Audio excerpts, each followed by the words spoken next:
आज ये सब दिखलाना पड़ता। तुमने क्यों किया? तुम पागल हो गई हो? तुम्हें पता था कि वो सिर्फ- अरे शहरीन तुम पागल हो गई हो, मैंने कुछ नहीं किया। सारी दुनिया के सामने खामोश रहना तो ऐसे जैसे अपने जुर्म का इतराफ कर रहे हैं दादा।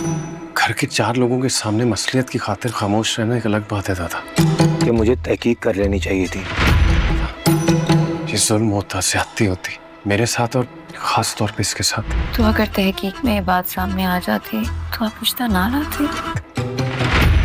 सारी गलती मेरी है, सब ठीक है। दोस्तों, आने वाले एपिसोड में आप देखने वाले हैं कि फार्म कुरैशी अब किसी भी सूरत में शीरे से शादी नहीं करेगा, बल्कि इसकी वालदा भी सबके सामने कह चुकी हैं कि जिस किस्म की बदनामी वहाँ हुई है इसके बाद वो चाह कर भी कुछ नहीं कर सकती।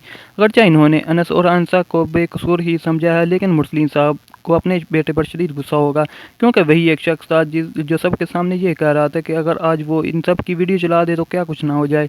अब मुरसलीन साहब को यकीन हो गया है कि इन सब के पीछे इनके बेटे का किया दे रहा है। जैसे ही शीरे को मालूम होगा कि ये सब कुछ इसके अपने भाई ने किया है तो वो इस सब के सामने उलझ पड़ेगी। शयान ना सिर्फ शीरी को धक्का देगा बल्कि अपने वालिद से भी बदतमीजी करेगा। इसके वालिद तो सबके सामने कह चुके हैं कि ये गलती उन्हीं के बेटे की है। शयान ने सबके सामने अपने ख़ानदान की इज्जत खाक में मिला दी है।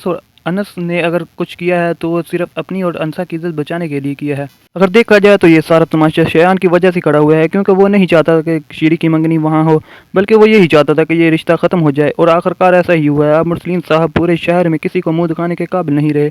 दूसरी तरफ शीरी अपने भाई से शदीद नाराज़ हो गई। दोस्तों, ये थी ड्रामे की आने वाली एपिसोड की प्रेडिक्शन, जिसे मैंने अपने तौर पर एक्सप्लेन किया।